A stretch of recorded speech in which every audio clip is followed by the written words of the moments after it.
Day 12 of 365 Bible stories.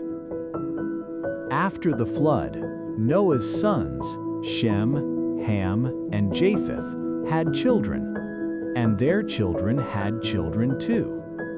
Before long, the world was filled with people once again. Many of them settled together in a place called Babel.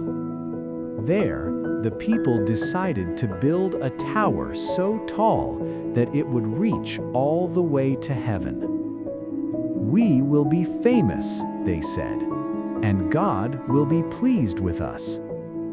But when God saw the tower, he was not pleased.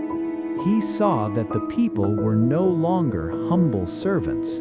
Instead, they were filled with pride, believing they could reach God by their own power. So God confused their language.